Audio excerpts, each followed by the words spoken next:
It's Monday night. Tofu Giving is on Thursday. I have been invited to 2 different dinners, and I will be attending neither.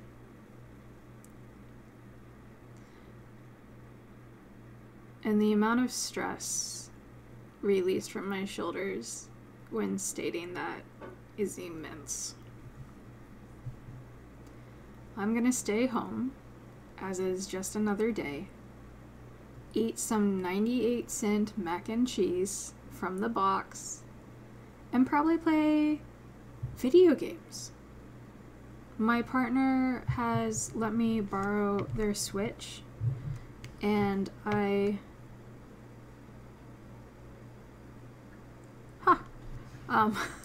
was seeing if there was a serial number to see if someone can be like, oh, too many details to connect someone's life. Any hoozle. I've been playing Pikmin 3 on the Switch, and it's super, super fun, and I'm so grateful to have found a game that I actually really like. I tried Portal to play Portal for a while, but that shit was making me feel sick. Every time I got done playing, I would have to go lay down and sleep away the nausea.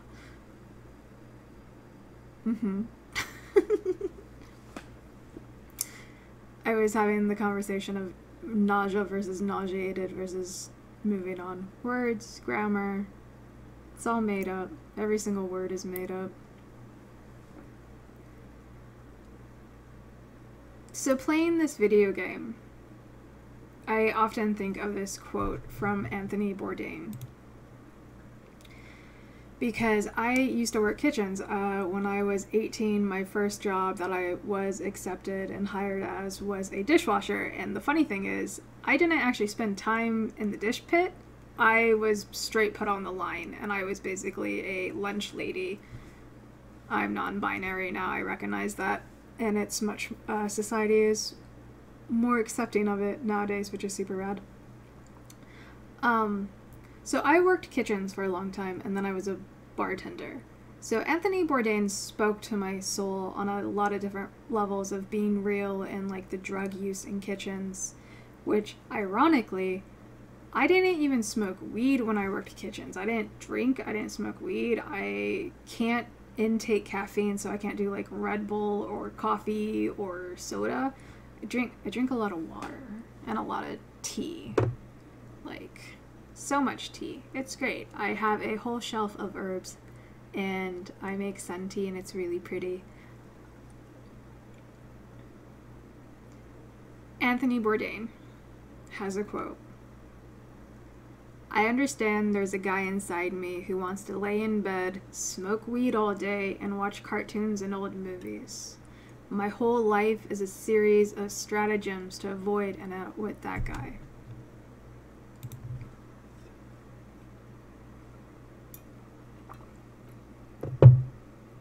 I have been actively working on the re-scripting the negative self-talk, and so sitting around and taking my medicine, aka taking bong rips, and playing Pikmin until it's 3 in the morning and I have enough energy to get up and make breakfast, or something like that.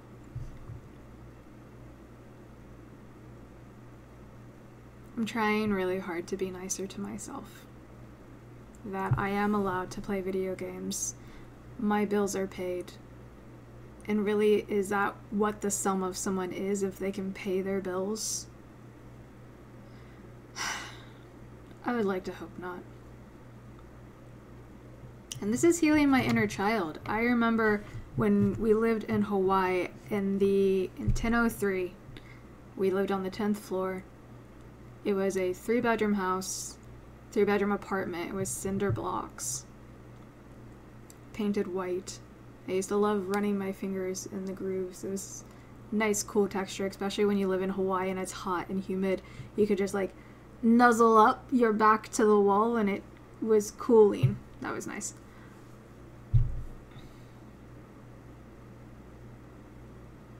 Oh yeah, Hawaii. So there was the big bedroom that my mom lived in and I sometimes lived in. It was complicated. And then there was the girls' bedroom, which is, I have a half sister. Today's actually her birthday. I've blocked her on Facebook. Families. They're all messy. But, and then the third room was the media room. It had a giant wooden toy box that was like big enough that I would crawl in and sometimes take naps. And these white shelves, these plastic white shelves that you just knock together, full of movies in those clamshells. So a lot of Disney movies, a lot of Pixar.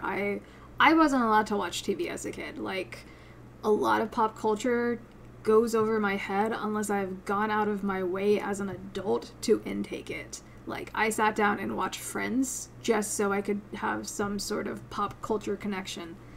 For some reason, Seinfeld does not work. I've tried. It grates on my nerves. I can appreciate the little snippets that are really funny, and that's fine.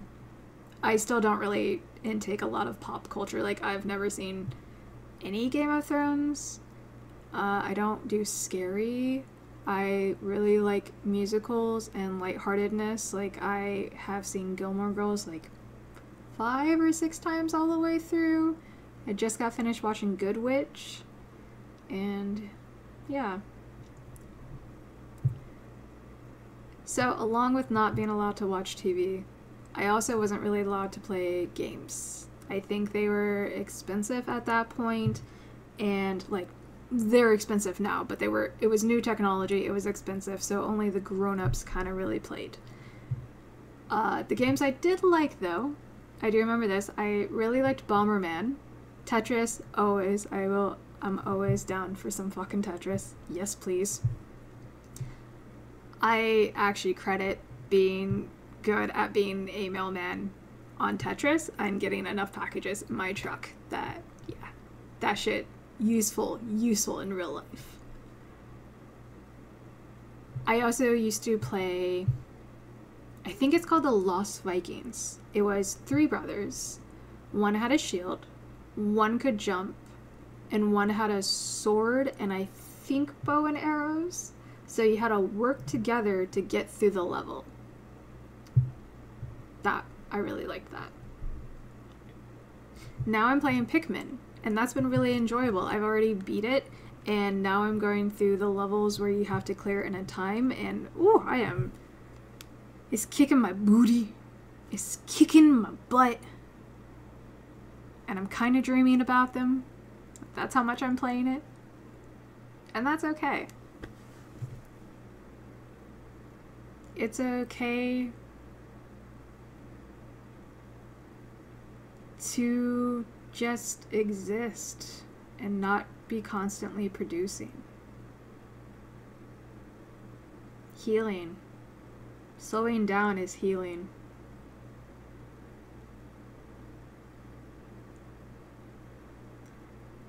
I do wonder that if Anthony Bourdain had let that guy win a couple more times than he did, if he'd be alive.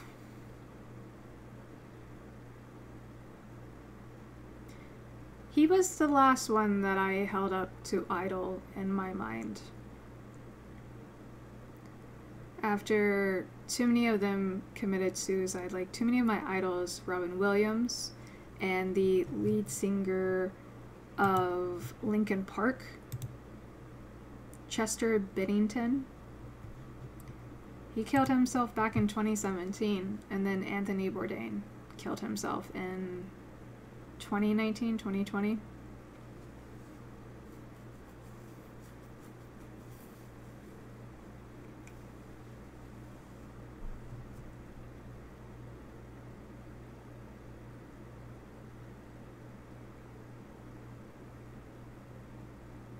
Existing is complicated,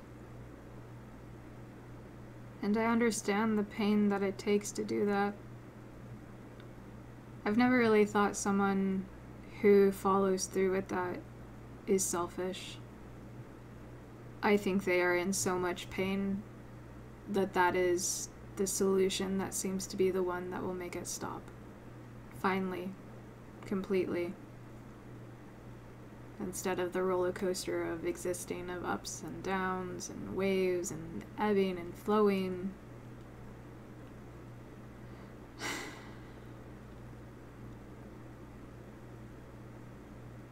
Gotta remember, it's just all temporary. I have a temporary tattoo. I actually have 1, 2, 3, 4. I have 5 tattoos right now. That will be changing. I'm putting my book sale money to tattoos, and I want to get a throat tattoo. I have like 9 of them that I want to get. They're kind of small, but kind of not. Some of them are magic, and that's exciting. But I have a temporary tattoo, and I want to show you. I don't know if my arm will bend that way.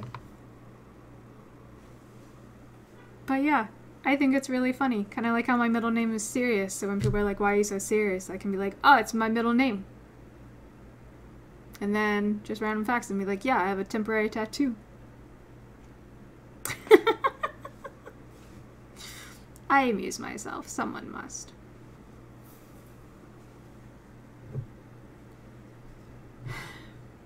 Remember to drink some water. Say thank you to it. Thank you, water. Thank you for all of the abundance. Thank you for nourishing me.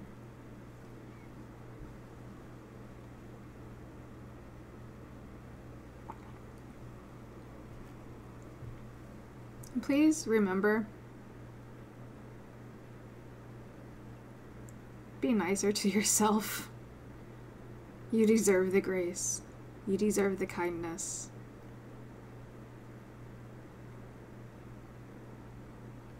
You deserve love, and you're worthy. You deserve to have the love that you need, that makes you feel most loved. And you deserve curiosity to ask the questions that are hard, that only you can answer. I've definitely been having a lot of that this past month.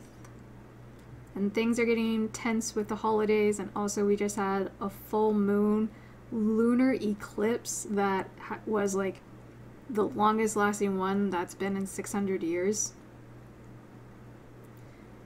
Intense energy and emotions, trying very hard to stay grounded. I have cried pretty much every single day for the past 3 weeks. If not just once a day, sometimes like on the floor in a ball looking at the spider webs in the corners for the 3rd time that day. And that's okay.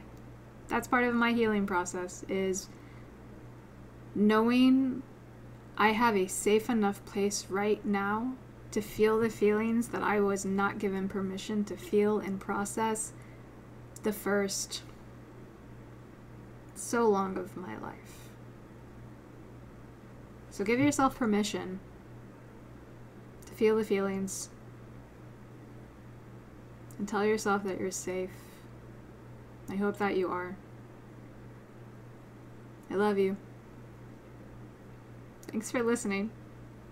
Let me know what you think. What are some of the things that you beat yourself up about? That you know you need to be kinder to yourself about? Let's learn to be kind together. Yeah. Thank you, witnesses. Thank you, Really Low Effort Games, Raynon Harris, Ashley Hope, Maddie Robinson, and Josh Wyatt. I love you.